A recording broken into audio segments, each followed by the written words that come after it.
एक ई बीट ये कार्यक्रम लॉन्च किया है।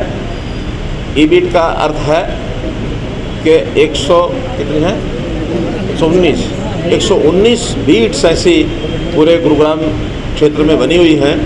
अभी तक ये जो बीट के ऊपर ड्यूटी पर लोग जाते थे वो लोग अपनी मैनुअल हाजिरी जा करके लगाते थे और कई बार तो उनका पहुंचना संभव नहीं हो पाता था, गए कि नहीं गए ठीक से उस प्रकार की मॉनिटरिंग भी नहीं होती थी।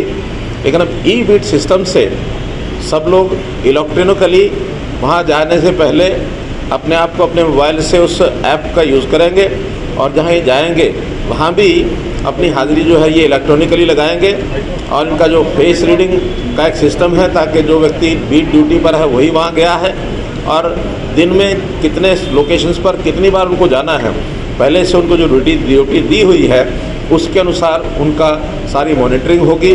और जहाँ कहीं आवश्यकता होगी, क्योंकि ये मोटरसाइकिल जो हैं इनको अब आगे चल करके 112 के साथ भी जोड़ा जाएगा और अगर कहीं किसी नागरिक को आवश्यकता है और 112 के ऊपर उन्होंने मैसेज दिया है, अभी तक उनकी हमारी जो गाड़ियाँ जाती थी गाड़ियों के साथ मोटरसाइकिल जुड़ने के बाद जो आसपास का जो ई बीट ड्यूटी का पर्सन होगा वो भी वहाँ जाएगा, क्योंकि सामान्यतः 4 व्हीलर से पहले 2 व्हीलर भी कई बार वहाँ पहुँच जाते हैं। तो ऐसी एक फर्स्ट एड की कोई व्यवस्था वो भी इनके ऊपर उनको ट्रेनिंग दी जाएगी, रखा जाएगा। हमने एक सिस्टम इजराइल में देखा है, एम्बू बाइक का सिस्टम, 5000 वॉलंटियर्स एक शहर के अंदर वहाँ उनके काम करते हैं। तो उसी तर्ज पर वो तो वॉलंटियर्स करते हैं, लेकिन यहाँ हमारी पुलिस ये ई बीट सिस्टम के माध्यम से उसी प्रकार के प्रयोग में जनता की सेवा करेगी। और इस सिस्टम से मैं समझता हूँ जो नीडी पर्सन है उसको बहुत जल्दी तुरंत आवश्यकता अनुसार उसको लाभ मिलेगा और इसमें उनकी जो कठिनाइयाँ हैं उनका हल निकलेगा। डीसीपी साहब की हत्या के बाद भी हमने वहाँ पे स्टिंग ऑपरेशन किया और ये पाया कि वहाँ पे अभी भी अवैध माइनिंग लगातार जारी है, जिला प्रशासन की मदद से, जो वहाँ पे तैनात अधिकारी हैं उनकी मदद से। देखिए, हमने अपनी ओर से पूरी सख्ती की हुई है और पूरे क्षेत्र को हमारे वहाँ जो अतिरिक्त पुलिस भेज करके भी हमने उसका एक प्रकार से नाकाबंदी सब कराई है। फिर भी आप लोग जो सहयोग करेंगे और आपने जिस प्रकार का स्टिंग ऑपरेशन किया है, ऐसी जानकारी अगर आप उनको देंगे तो हम उसको और सख्ती को बढ़ाएंगे।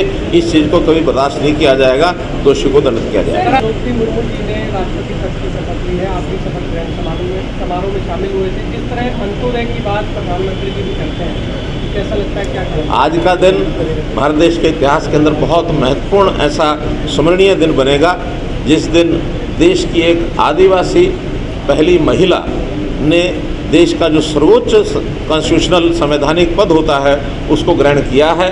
और एक प्रकार की हमारे लोकतंत्र की ताकत है। ये दिन हमेशा याद रहेगा, खास करके आदिवासी समाज, गरीब समाज, उनको भी ये महसूस होगा कि हमारे बीच में से निकल करके सामान्य कोई एक व्यक्ति भी देश के सर्वोच्च पद पर पहुंच सकता है। इससे एक बहुत अच्छा मैसेज ये देश में जाएगा। धन्यवाद। आज सीएम साहब ने स्मार्ट ई बीट सिस्टम का उद्घाटन किया है।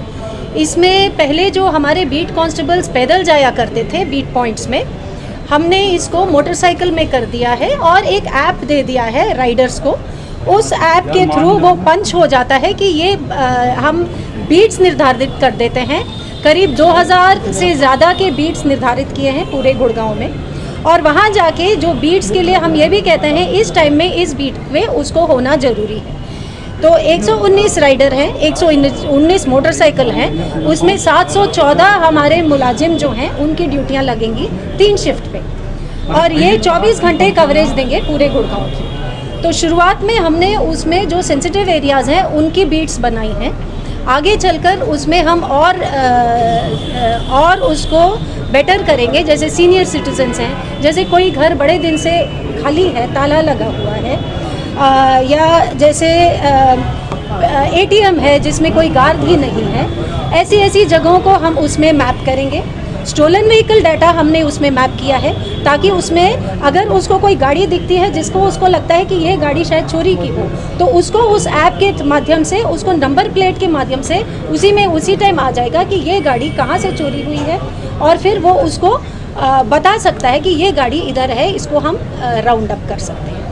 अगला हमने ये सोचा है कि इस पे हम जो बीट कांस्टेबल्स हैं, जो राइडर्स हैं, क्योंकि जो देखिए मोटरसाइकिल एक 4 व्हीलर से पहले पहुंच सकती है, जहां तंग रास्ते हैं, जहां accessibility is faster than the ERP। तो इनको अगर हम कुछ बेसिक फर्स्ट एड की भी ट्रेनिंग दे दें, so that if there is a casualty, if there is an emergency, he can reach the spot before a big or ambulance or a big vehicle can reach, provide first aid, immediate first aid till the arrival of the emergency vehicle। तो इस पे हमने शुरू किया था अप्रैल में और pilot study की थी हमने ईस्ट जोन और मानेसर में, और इसको इस महीने हमने साउथ जोन और वेस्ट जोन में भी इसको एक्सपैंड किया है, जिसको कि आज मुख्यमंत्री जी ने इनॉग्रेट किया। Thank you so much.